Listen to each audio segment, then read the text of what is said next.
what we're talking about today is, what do you have fun doing? If you have fun investing in rare coins, then invest in rare coins. If it's gold, do yourself a favor and get more informed on whether you should invest in platinum or silver. What a lot of people don't know is that the silver price has been at an all-time high as well. So dollar for dollar, you probably would have been better off in silver than gold. But then again, you have to be in metals to actually understand the difference between the two. And we're talking about investing in the actual metal itself, like in the actual bullion. But when you talk about art or jewelry or any other kinds of collectibles, or in the case of what I'm talking to you about today, like pink diamonds, when something's going to be limited in number, now all of a sudden you know that the price can only do one thing, it can only go up. Then the question is how much? And that's the whole thing, is how much will it go up? And if you look at the speculators, they're saying it's going to double or triple or quadruple. You just have to look at what's out there that are giving you the indices. And my approach, like yours, is you have to get comfortable with what you're doing. And with alternative investments, what you want to do is you want to pick one or two categories that you enjoy, and while you're reading about it, it's like a pastime, it's like a hobby. But it's a hobby that will actually be profitable for you, regardless of whichever one you pick. And I'm not advocating one over another. I'm advocating that you think about something other than just stocks and property. Because everybody does that, and I advocate that you do that as well. And this is where I wholeheartedly agree with you. Anything that can give people an interest in taking a positive step into their financial future and becoming more involved with that financial future, I'm all for. Where I have trouble with alternative investments, and I come from a fundamental analysis background, sure, and valuing stocks and bonds, fixed interest instruments, is that when something does have an income stream, you're able to put a value on it. Yeah, you can, but a lot of other people can't. If someone's not mathematically inclined, they struggle. And markets can, from an analytical viewpoint, put a value on it. Sure. When it comes down to analysing things like alternative investments, coins, art, where so much of the value is in the eye of the beholder, it's much harder to actually say that's worth that, therefore it's over or undervalued at that price. Sure, but if the market clears that price, in other words, if auctions take place, and right now there was a 25 carat diamond that was sold for twice the price that people expected it to sell for. Yeah. So what that does is it sets the price now at twice what it used to be. Now, whether it's twice or it's 215%, excuse me, 115% or 95% more, there's an interpretation there. There's a subjective element there. But objectively speaking, the carats, the color, all of the characteristics of that diamond, they expected a certain price and it sold for twice. What that tells you is that the trend isn't going down, the trend is going up because of the scarcity of that particular item. If it's a comic book, it's the same thing. Something will happen. The artist might die, or a movie might be popular, or a collection might be destroyed, or a collection might come on the market, it hasn't been on the market for 20, 30 years. Now all of a sudden everything gets repriced, everything gets reset. But the point being that regardless of what your predispositions are, and what I like about when I come on the show, it's good cop, bad cop. Yeah, it's good cop, bad cop, and it's good because the cynicism is the reason why people don't do things. And we were talking during the break. It's unfortunate that people can't hear everything during the break, but we're talking about why don't people invest for the future? Well, it's very simple. They don't see their future self. So they never see themselves in 20 years from now. But there was a study in the US, they showed people this is what you're going to look like in 20 years. Now those people could actually see themselves after they got the shock of what they look like. Now all of a sudden, he said, if that's what I'm going to look like, I'm actually going to be here, and now for my future self, I have to start saving. So they track these people, and they save anywhere between 20 to 25% more. And the only reason is because they could see themselves 20 years from now. Right. What's great about alternative investments is most of them are physical things that you can touch. So the fact that, excuse me, that you can actually touch them, it's more real. If you buy gold bullion, it's gold. Yep. If you buy a comic book, it's a comic book. If you buy a pink diamond for your wife, and it's a $25,000 diamond, it's literally on her hand. Yep. Now, if that increases to $50,000, that's a fantastic investment. Now, I'm advocating pink diamonds, not white diamonds, because the rate of increase of a white diamond, because they're more easily mined, they don't increase at the same rate as the pink one or other colored diamonds, the blues and the yellows. But again, if you can actually see it and you get it appraised every once in a while, especially for insurance purposes, you realize that, you know what, that was a good investment. But you're right, it is an emotional investment because you can feel it and touch it. And if you have that affinity towards it, what happens is you're actually going to be better at it. So if you like art, you like a certain artist, or you like a certain style of art, or sculpture versus painting, you know, whatever it might be. You certainly get better at the things that you're focusing on. Yeah, and what happens is you turn a hobby into an income stream. And when I say income stream, I understand income versus capital gains. When I say income stream, I'm talking in general terms. Let's just call it into wealth creation. Yep. So that eventually you actually capitalize or crystallize those gains. Yep. And gives you the ability to put food on the table in the future is what we're talking about. The person I told you about the comic books, basically what he had was he had a ratio. He would buy certain comic books and then he would sell certain comic books.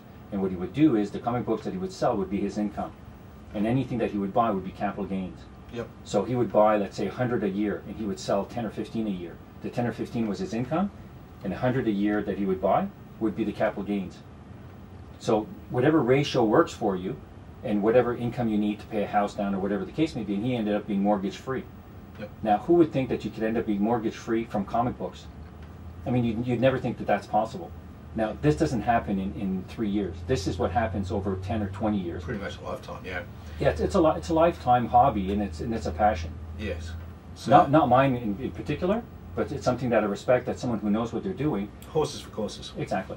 Yeah. So the whole point of the conversation is that by getting excited and by getting knowledgeable and into whatever it is that you like doing, you can turn it into a future capital asset, which you can turn into putting food on the table. You're always going to be better at something that you like than something you don't like. And if stocks don't do it for you because there's too many numbers, too many charts, if property because of tenants and bylaws and council appraisals, and DAs and all that kind of stuff, if that really turns you off and you can't get excited about it, chances are you're not going to be very good. Yes, you might have 1 or 2 investment properties. Yes, in 20 years from now you'll make money with it. And I'm not advocating that stocks or property investment isn't good. They're great, and they should be 85% of what you invest in. But for the 10 or 15%, if you can actually get really good at something, the payoffs are by way higher. They're disproportionately higher. Yep. And the thing is, if you're enjoying it, there's nothing better than making money at something you enjoy and that you're good at. Yeah, when I talk about people getting to their financial freedom day, if regular listeners will know what I'm talking about, I talk about your baseline of financial security. And without going into all the details here, I would see alternative investments as being the risk capital above your baseline of financial security. Yeah. Because it is an emotional sort of asset, and I know that's probably treading on the line. I don't disagree. And therefore, whereas things like property and shares can be valued from a mathematical viewpoint, and you can actually put a valuation on them.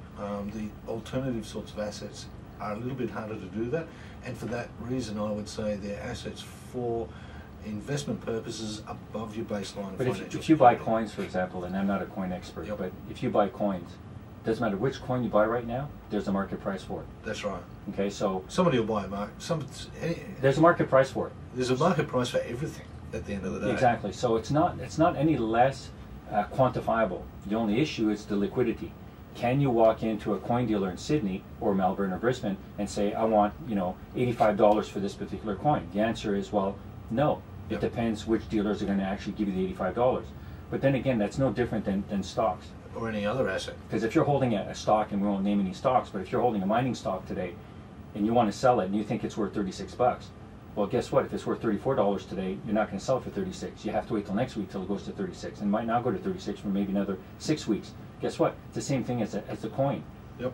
But it's the concept, and I think that what we're doing well is with the good cop, bad cop, is we're giving the two sides of the coin, not to overuse an analogy of the coin, but if you have the two sides of the coin, you can literally determine which one you actually want to partake in.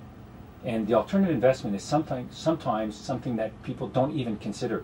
They don't even think about the fact that they have a certain eye for art, or they have a certain eye for jewelry, or they have a certain eye for a certain type of a collectible.